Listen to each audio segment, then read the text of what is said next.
this ends, you're going to space them, and then you're clear it. You'll switch scenes and you're clear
What's going on, everybody? It's Justin here with the Juke Joint. Got a little bit of a different show here tonight. It's going to be more focused on the film industry, and we have a actor, filmmaker, and someone involved in the industry, Kyle Hester, with us.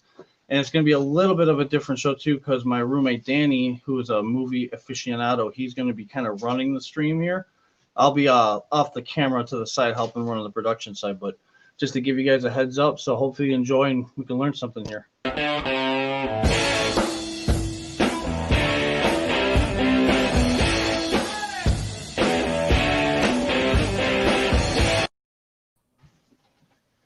Kyle, how's it going, man? What's up? It's going good, man. It's going good. How you doing? Thanks for having me on. So this is the Juke Joint Live.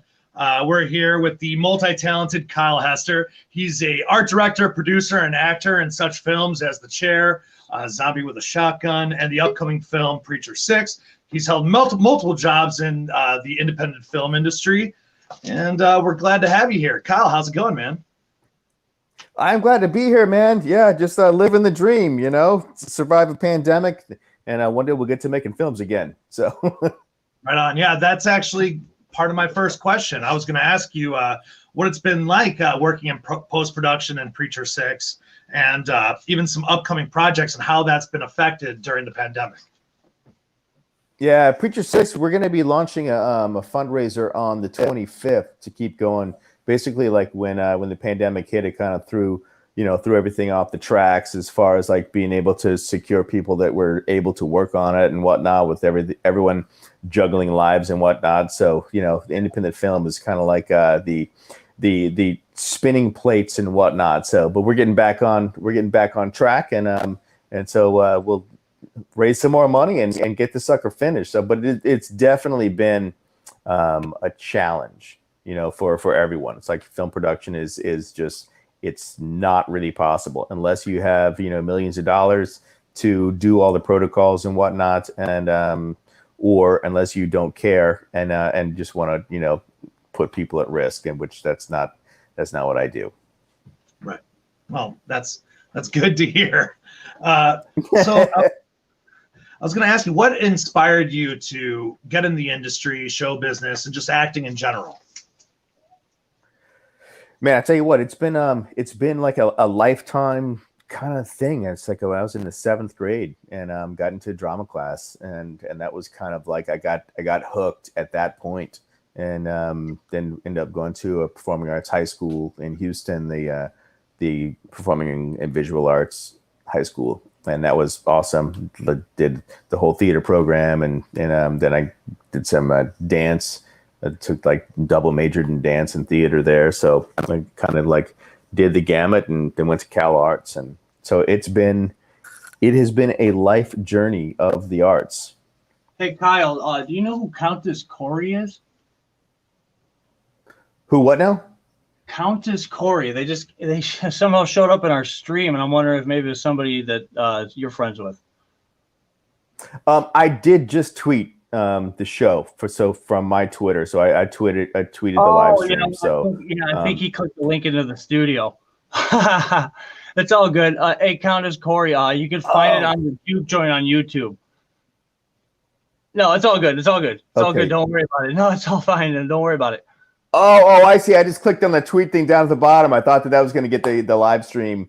No, it's all good. No, yeah, you linked out the StreamYard link that I sent you. That's no big deal. Don't worry about it. You can tell we're a little new to this. No. This is on their platform. So this is it's all good though. Okay, cool. It's all good. Yeah, great. So I was going to ask you, how did you go from being an actor on the chair to being a producer? That's a good question. I had a friend of mine, Ezra Buzzington, who was an actor in the chair. So he was if you saw the film. So but he was like the guy who kept repeating that same phrase over and over and over. That's sure. Ezra. So he's awesome. And so basically I saw that when he put something on Facebook, and then he said, I'm doing this great thing called The Chair. And so I said, oh, that looks freaking badass. So how do I get involved with this? And then he put me in touch with Peter Samedi, and I auditioned for it and came on, so I ended up getting a part. And so then one thing kind of led to another. And so I would talk to Peter about, whatever was happening and, production type stuff. And he would ask me questions, how do we, do you know this guy? Do you know that guy? What about locations? All this kind of stuff, like production kind of stuff. He's on the East Coast, and I was in LA at the time, which is where it was going to be shot. And so he basically was like, well, you seem to know, all the questions that I would ask, do you want to produce the film? So then I guess he didn't like the A-type producers that he was, interviewing at the time. So I think I seized an opportunity. So I said, hell yeah, let's do this. So that's how that happened. That's pretty cool. Speaking of the chair, there's some fairly well-known talents in that movie. Obviously, Roddy Piper, we all know as Nada from They Live and WWE. Zach Galligan, who was in Gremlins. And then Noah Hathaway, who played Atreyu, which I just recently found out. That's so cool, man. Yeah, cool. Even Naomi Grossman, who is in American Horror Story, which I wouldn't have even recognized her. What was it like working with such actors as such? They're such talent and so many other things. Well, I think first of all, it was awesome. I mean, I think they're all super talented, awesome people, and so that's we'll just say that first. And I think that once you've been in the business kind of long enough, and you find yourself fortunate enough to work with people that have worked in the business, you'll find that it's a small community of people that last in the film industry. So I think, but having the opportunity to work with Roddy Piper, that was like, hello, wow, amazing. It's like, oh my God, that's Roddy Piper. And then you kind of got to, you collect yourself. And it's like, hello, Mr. Piper, I'm Kyle. You know what I mean? It's like, but he's like, super cool and just the nicest guy that you'd ever meet. And it's the first time that I had worked with Zach. No, I actually was an extra in something that Zach had done a long time ago. Waxworks 2. Oh yeah, he played the lead in Wax. Yeah, and I was one of the crowd in the background of that film, and this was a long time ago. And what I would like do extra work, but I would always like. I would like it be, I'm gonna one day be, like an actor, with lines and stuff like that. So I would try to hide myself, and so I would like basically hide behind people so that I wouldn't be seen, in the shots, but I would get the experience, of being on the set and whatnot. So I got a lot of experience doing extra work, and so I had worked with Zach Galligan. I don't think he would have even remembered me. I don't know that I actually met him, or shook his hand or anything like that, on that shoot. But so it was wild to be able to share scenes with him and do that on the chair. So super cool. It's just like it's all kind of tied in together, when you're do it for long enough. So and I'm very fortunate to have done this. And you must have hit it off because you got him in Preacher 6 as well. Yeah, he was super cool and we were on great, and he was, happy to come on board for Preacher 6. I mean, so I had actually for Preacher 6, it's kind of like I had like this mental Rolodex of everyone that I had worked with like over the years, and so who would I want to use, in a film if I was ever going to make a film, who is the best people, So I had this like Rolodex of people, and so that's actually how I ended up casting the film, was basically casting the best people that I had worked with and that they were friends. So I could pick up the phone and go, hey, you want to be in a movie? And they go, well, are you doing it? I'm like, yeah. And they go like, all right. So yeah, so that's how Preacher 6 got cast, really. So as a producer, could you offer for Zombie with a Shotgun in the Chair, can you offer any insight as to how those films wound up on Amazon Prime? Amazon Prime is an interesting thing because as you can put a film on Amazon Prime, as yourself. So if you have a movie, you can just upload it to the platform. It's right? So yeah. So it's like one, and there's several others that you can do yourself, like Vimeo you can also do, Sure. I think Tubi, I think you have to have a distribution company, but so the chair was with Terror Films, and they just put it on Amazon Prime, first thing, which I do not recommend.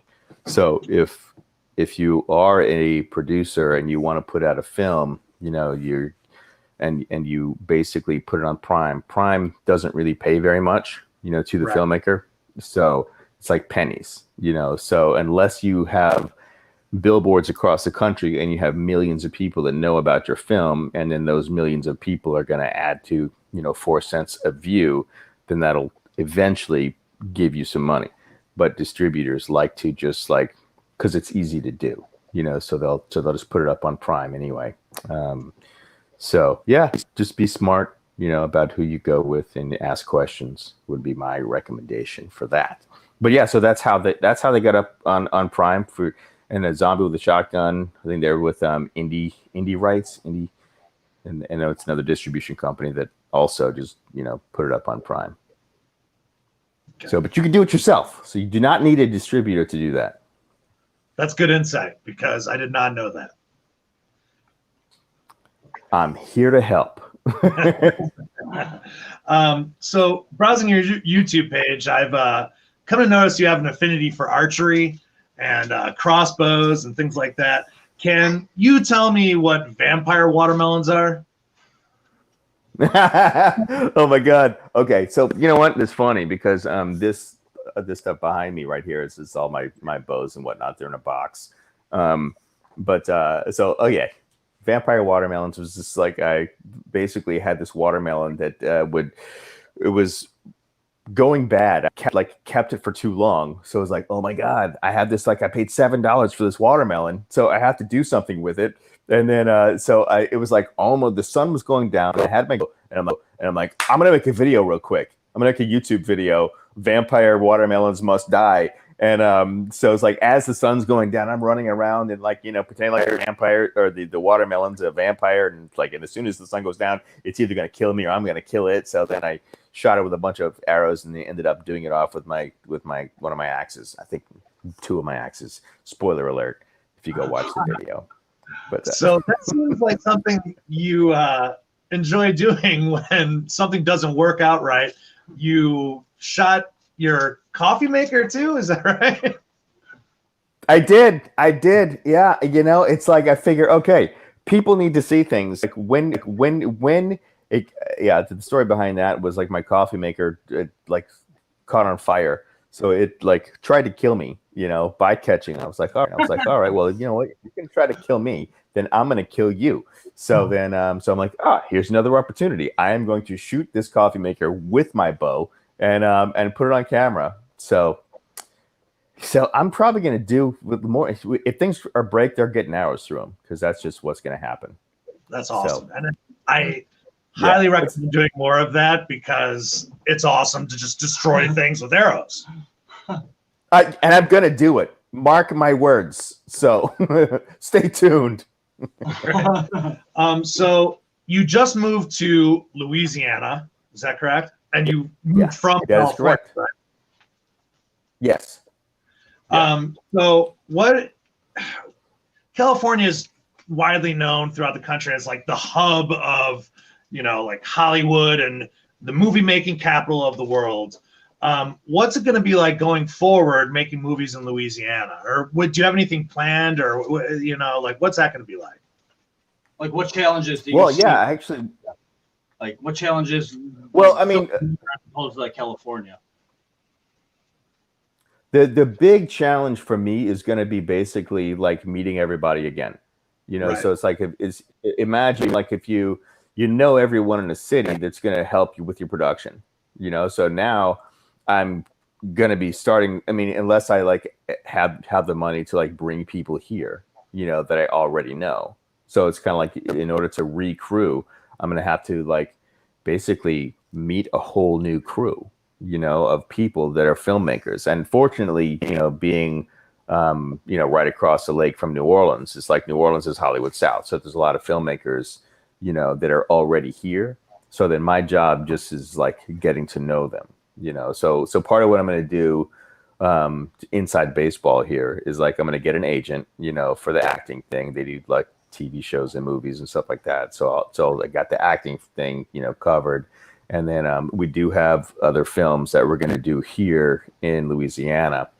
And so it's just like, you know, no one really knows where you shoot anything unless you tell them this is where you shot it.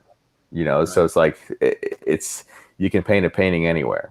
You know what I mean? So that's kind of like my philosophy on it. But it's like, you know, you have to have the skills to be able to do something wherever you are. You know, but I would recommend for people to get the skills in the places that have the most of the skilled people before trying to just do something.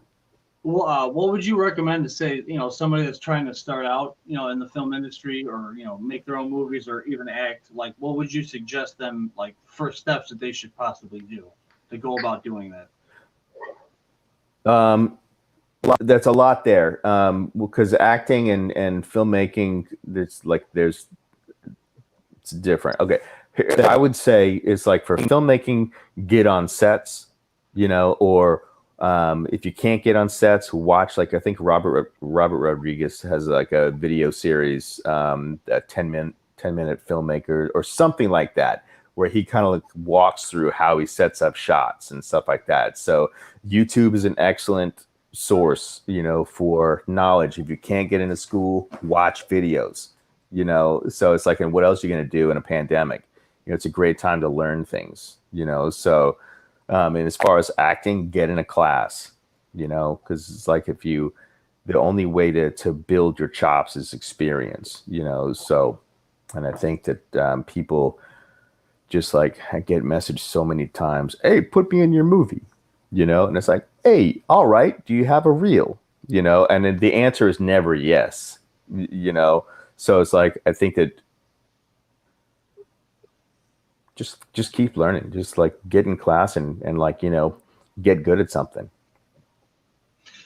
You mentioned sets and set work, and I know that you did a lot of choosing for the set for the chair, and you've worked on Team America, for example. On IMDb, you're credited as finished department lead, additional miniatures. I was hoping you could expand on what that means. And what you did. So Team America, me and five of the guys, we had a company called Designs. So we basically did a lot of set building and construction and special effects, and then Team America was this opportunity to build miniature sets. So we built, if you've seen Team America, we built all the sets. So the New York set, the desert, the Paris streets, like all that stuff. It was 2/3 scale. So it's like the sex scene set. Specifically the sex scene. That's what we really want to know about. You know, I'm sure I didn't work on that one, but I'm sure that one of us did. You know, so yeah. I think we built pretty much all of them.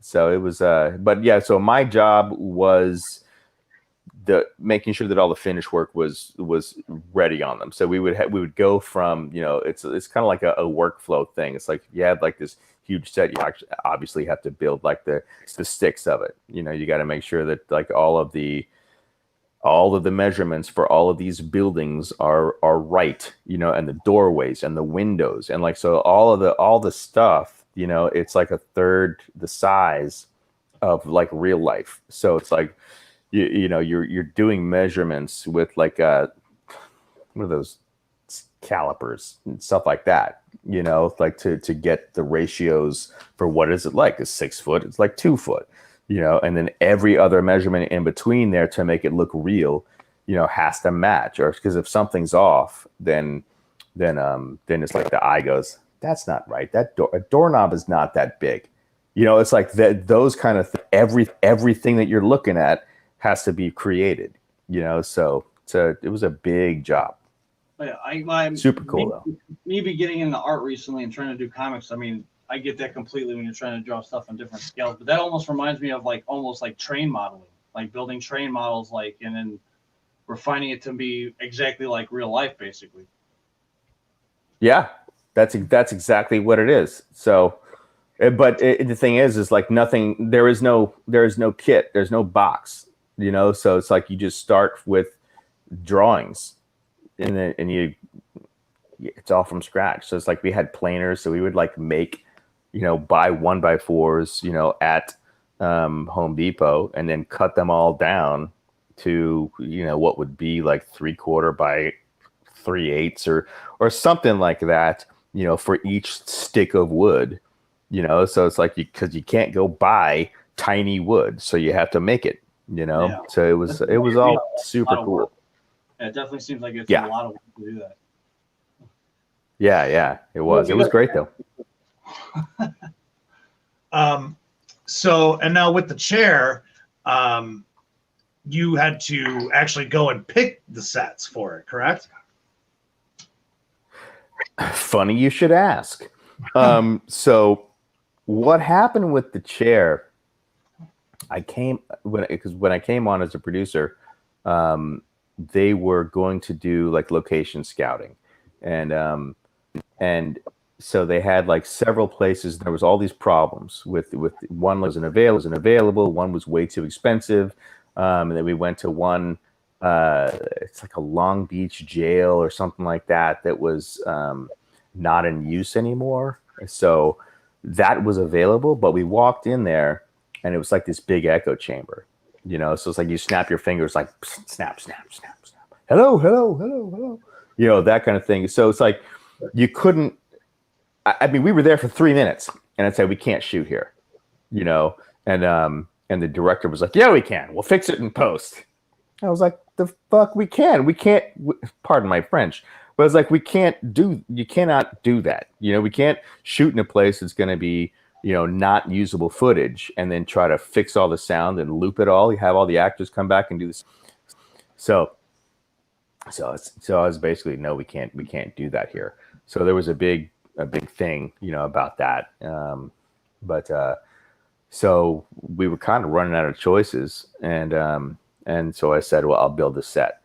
So I built the set for the chair in my backyard in 3 weeks before shooting. So everything you saw on that set, I built.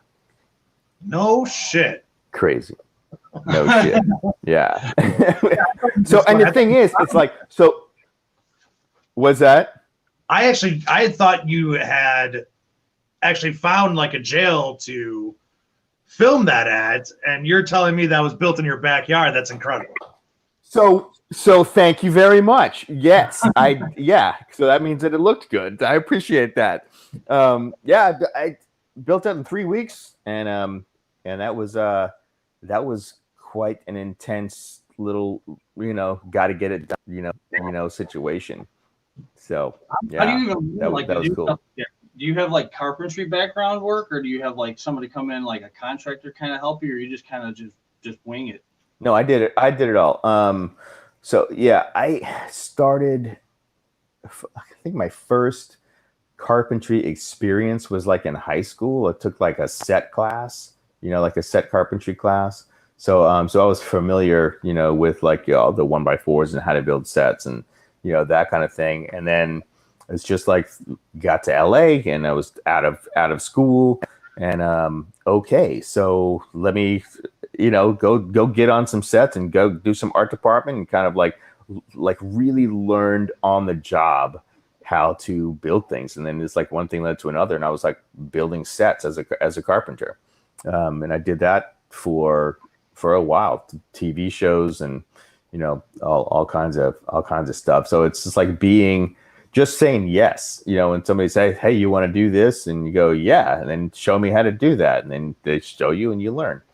So yeah. So it's crazy world, crazy life. I mean, definitely it's a good payoff though. I mean, at least, you got like to see reap the benefits of like your hard work for that, because I mean, doing all that kind of work to build a set like that, to have it like fall through would kind of suck, but to actually see it come to fruition. And you catching Danny, like I said, Danny watches a lot of movies, and catching him surprised that you built that whole thing. That's obviously you did a good job with it. Thanks, man. Yeah. there was a lot of stuff, you know, to making that happen. It's like the walls are concrete texture, you know, so it's like how do you do that, you know? So it's like, and just in art department, it's like you just learn through many films and TV shows, because each show needs its own thing. So then you're going to learn something new, you know, with each thing, and then like eventually you know a lot of stuff, you know. So that's how I'm able to produce, you know, film, is just experience and knowing how to do things. And you know, I've done just about everything except for run a camera, you know. So, and I would not try to run a camera. So, you know, render unto Caesar, you know. It's like, you got that. I'll be over here. So, as an actor, I have a little acting experience myself, nothing major, obviously. But for aspiring actors, could you possibly tell me about a time you auditioned for a role you really wanted, but possibly didn't really get? And could you offer any words of wisdom or advice for people who are just getting into show business, who might struggle with rejection?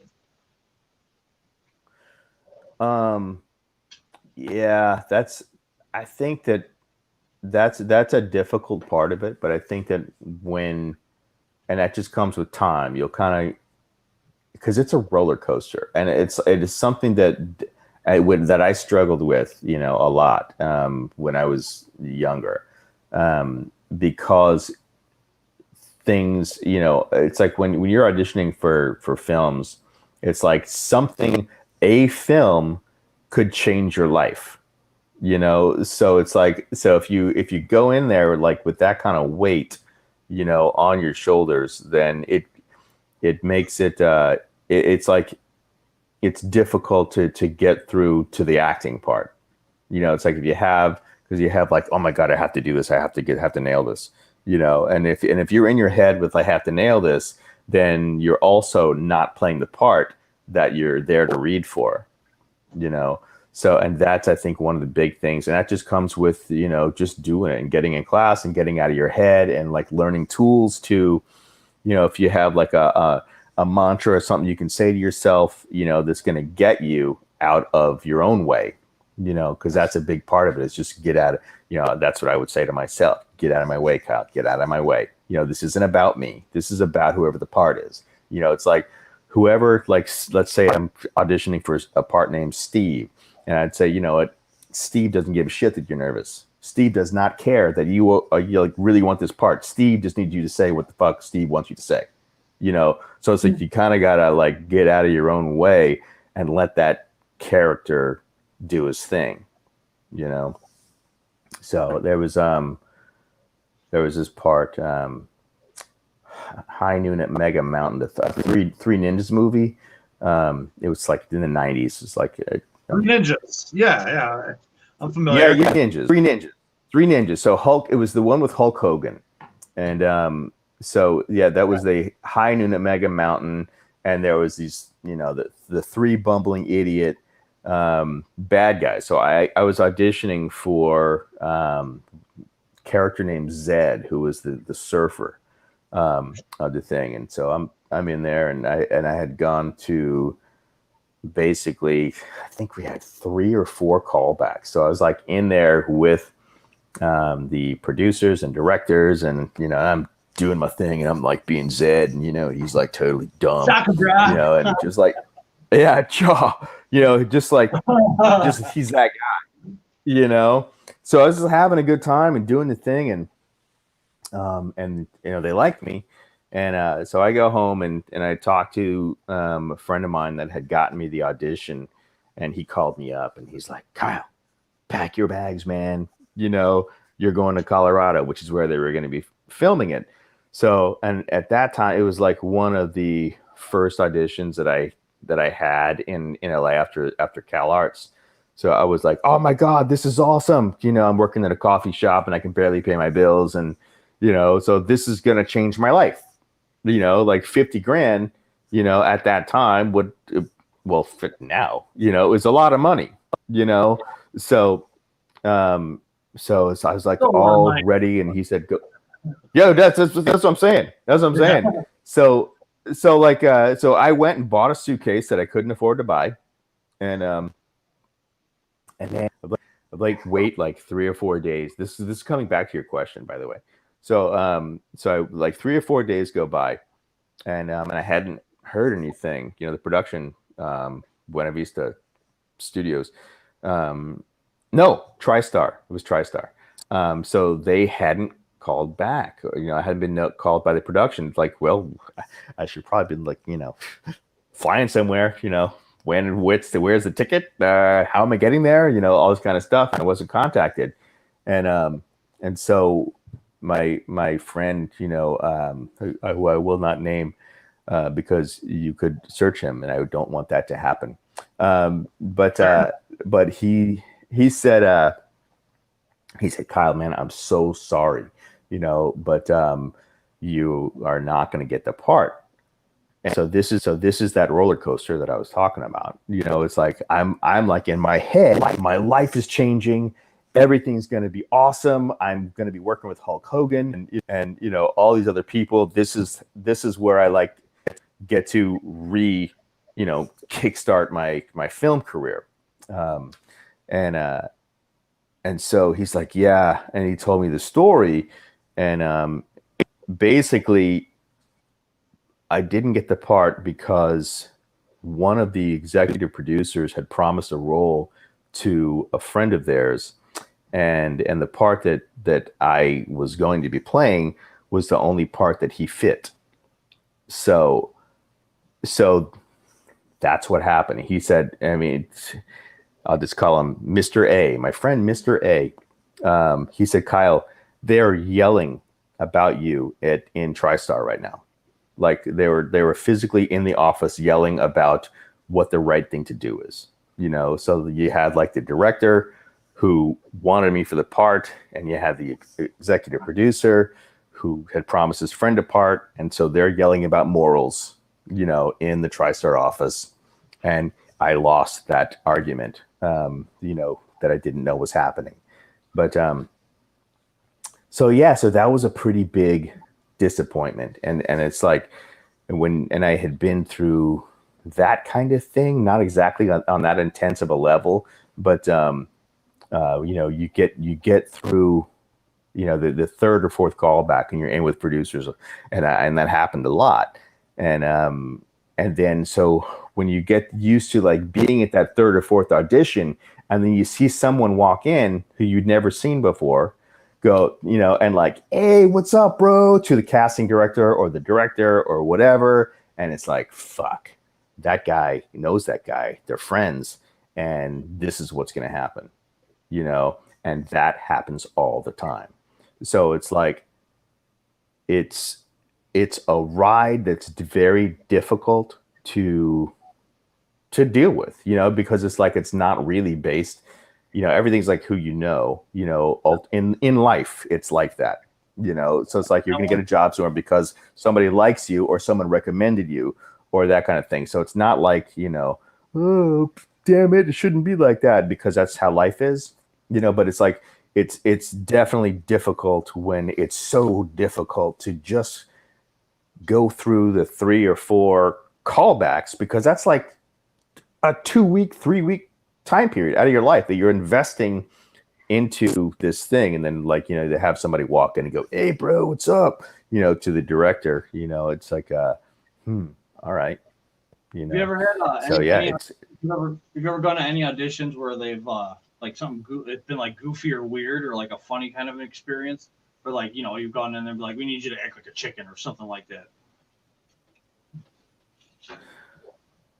I think it's just like there was some TV shows like when I was a teenager that was like improv stuff, so that's like it was a Disney show.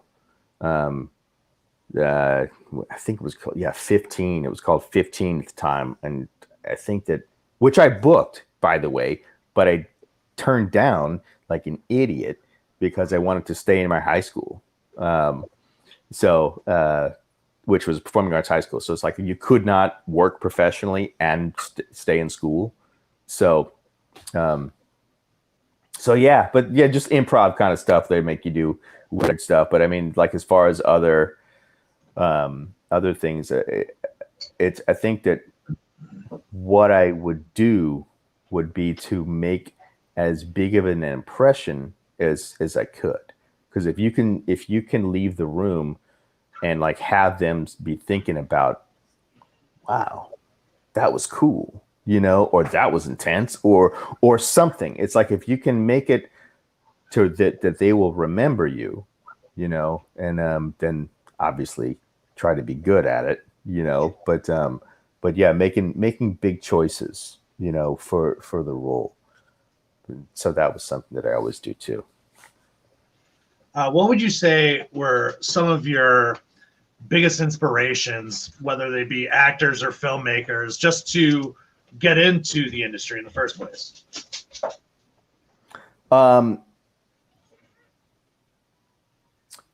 Yeah, you know what? I think that I have to say it's Jack Nicholson. Jack Nicholson was like, yeah, he was. I got the Overlook T-shirt on right now. Yeah, look at that, the Overlook Hotel. Hell yeah, that's awesome, man. Yeah, dude. I mean, it's like everything that the guy was in, was like Jack, and sure, I mean, he had like a little bit of a personality shtick, that he would do, but it's like he did it so well, that you just remember every film that he's in because he will command that screen, So that was like, damn, I need to. That is the level of performance that I'm going for. So, Jack Nicholson. Well, we have Britton's in the chat here. We got some questions here for you. Let's see here. Let's see what the first one is. Yeah. Well, let's see. Here it is. He's asking how was it working on a movie about. He says Hobo with the Shotgun, but Zombie with the Shotgun is based off Hobo with the Shotgun, or like that. So what was that like doing the adaptation, working on that film? Well, I'll tell you what. I see you shaking your head. Zombie with a Shotgun was not based on Hobo with a Shotgun. I was going to say that.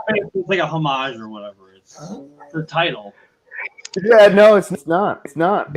Zombie with a Shotgun is a completely original film. It's based on a series that Hilton Ruiz had done. He did he did a web series. And I think that was on YouTube forever. And so I saw him, doing like his Twitter thing. And this was while I was kind of like trying to raise money for Preacher 6 in the very beginning. And I said, and so I called him. He called me or I called him. I don't know. We're on the phone together. And so I asked him, I said, well, what are you doing, man? What are you doing with this? Are you going to make a movie or what? And he said, well, yeah, I'm talking to some, I got some big, investors and that are interested in stuff like that, but they're like, give me the runaround and they just want to have dinner and, and that kind of thing. And I told him, I said, well, let's just do it. Let's launch a fundraiser and do it. You got a big following. I have a big following. So there is no reason for us to wait on people that will most likely never write you a check. So he said, all right, let's do it. So then that's, so then we I think in 2 weeks we had a fundraiser on, went from Kickstarter to Indiegogo. And then I think I was in New York not too long after that, probably like 2 months after that or something like that. Then we were shooting in Manhattan. But that was awesome. Transition scenes. I imagine they were probably done with a drone where they showed the city real big. Those were great. Yeah. Hilton actually knows the guy, the drone pilot of that is like one of the best in the country. He like does like these big movies and big TV shows. I don't know him personally, but they're friends, and so he's like, hey man, let's go do some, get some drone footage. So yeah, so he got some really, really cool stuff with all that stuff. Yeah, there's some gorgeous shots, absolutely. This guy's got another question. He says, did you ever meet Trey and Matt Parker when you were working on Team America? And if so, what were they like? Or Matt Stone. I was on the set with them a couple of times. I never talked to him though. I mean, sure. I was not in the production. So our job was to make the set. So we would spend weeks and weeks making the set, deliver the set to the set, and maybe we'd hang out if there was some kind of effect that have to happen, on it. But our paths did not really cross very much. Fair enough.